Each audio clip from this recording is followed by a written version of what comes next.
I caught her mid-scribble, her pen scratching across a fake violation notice.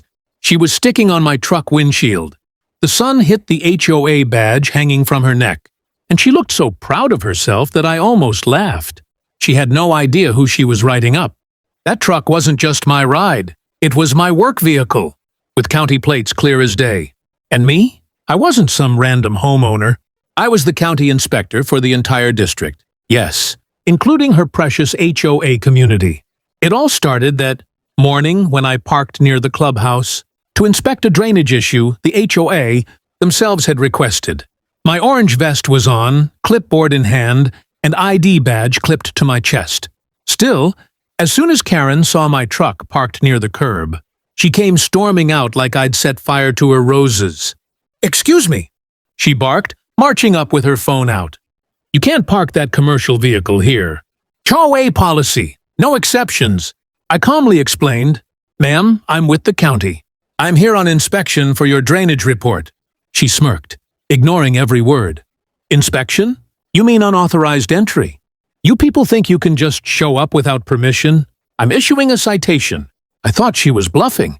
But no, she whipped out a pad that looked like it came straight from a dollar store and started writing. Violation for improper vehicle use, environmental damage, and parking obstruction. I couldn't help but grin. You know impersonating a government enforcement officer is a crime, right? Her pen froze. "Excuse me. I'm the one who writes real citations," I said, pulling out my official badge. "County Inspector, Public Works Division. And guess what? Your HOA is already under review for drainage mismanagement. You might want to stop adding to the list." She blinked, color draining from her face. "This is harassment," she snapped, backing up. "Harassment," I said, stepping closer, "is sticking fake tickets on government property. Now, why don't you tell me who authorized you to play parking cop today?" The silence said it all. She had no authorization, just ego. By the time I called my office for verification photos, she was muttering threats about getting the board involved. I almost felt sorry for her. Almost. She had no clue that the real inspection I was about to file would uncover something much bigger than a parking squabble. By the next morning, her ticket was still fluttering on my windshield like a scarlet letter. Only this time, it wasn't alone. There were 3 more, each with a different fine written in the same messy handwriting. She'd clearly made it her personal mission to make an example out of me. I walked toward the clubhouse, where I knew she'd be holding court. Sure enough, there she was, coffee cup in hand, surrounded by a group of HOA board members who looked like they'd been force-fed her version of events. "There he is," she said, pointing at me like she was calling out a criminal. "The one who parked illegally again. I told him the HOA rules apply to everyone."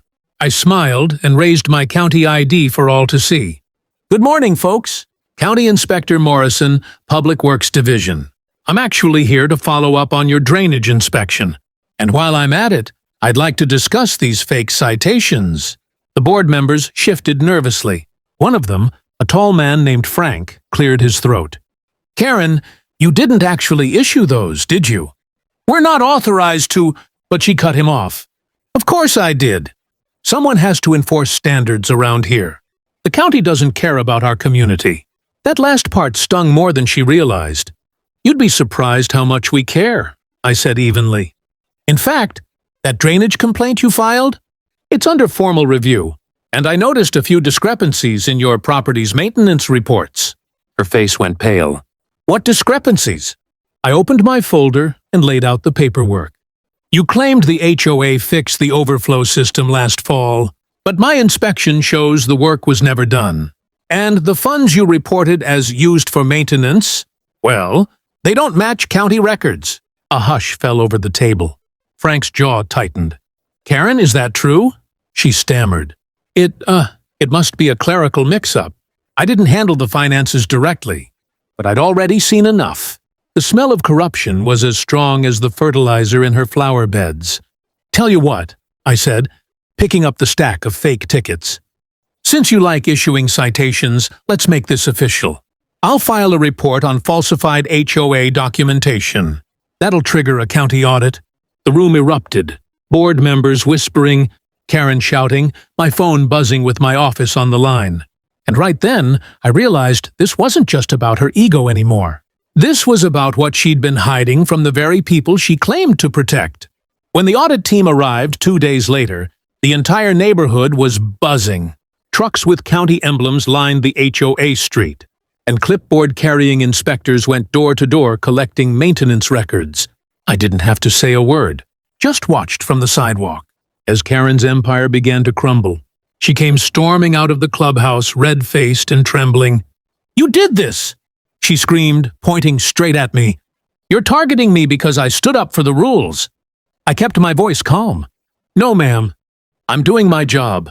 The audit was triggered because your financial filings didn't match county data. The only person who made this happen is you." Her voice cracked with fury. "You think you can humiliate me? I've run this HOA for 8 years.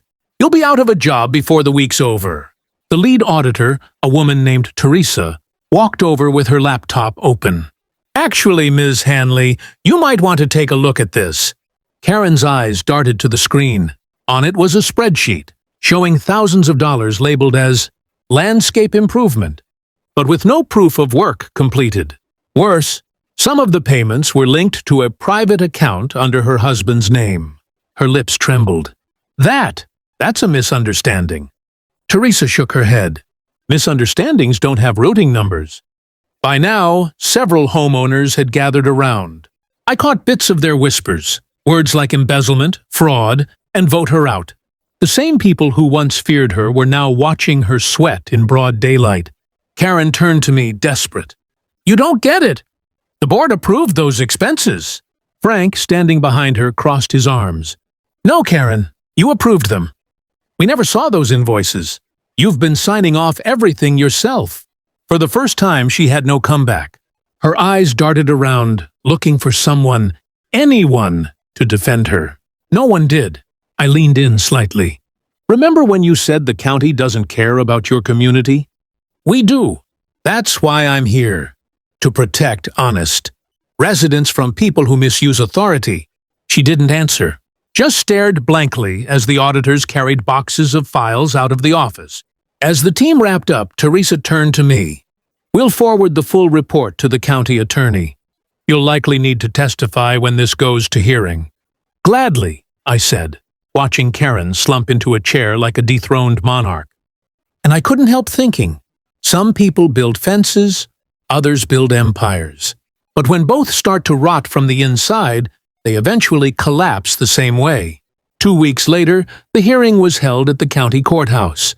The same woman who had once strutted around the neighborhood with a clipboard now sat behind the defense table, her confidence stripped bare. Karen Hanley, HOA president, self-proclaimed enforcer, was facing official charges of misappropriation of funds, falsifying community records, and harassment of a county employee. I sat in the witness chair, hands folded, recounting every detail. How she'd issued fake citations, tampered with inspection access, and used HOA money to pay for beautification projects that didn't exist. Her attorney tried to spin it as a procedural misunderstanding, but the evidence spoke louder than any excuse she could invent. When the judge finally addressed her, the courtroom was silent. "Ms. Hanley," he said, "your misuse of authority and falsified documents are serious offenses. You treated residents like subjects instead of citizens, and you undermined public trust." Karen's chin quivered. "I was trying to keep order," she whispered. The judge didn't blink. "Order doesn't come from control. It comes from honesty." Then he turned to the clerk. "Fine her for each violation, and refer the financial matter to the county attorney's office." The gavel hit, echoing like thunder. And just like that, the self-appointed queen of the HOA lost her crown. After the hearing, I stepped outside into the crisp afternoon air. A few homeowners were waiting nearby, Frank among them.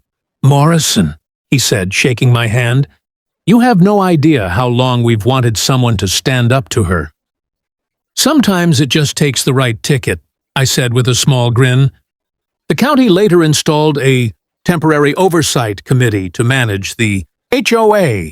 I was assigned to supervise the transition. Funny how quiet the neighborhood became without Karen's daily patrols. Yards looked the same, but there was a lightness in the air, like the whole place could finally breathe again. A few weeks later, while wrapping up final reports, I saw her one last time.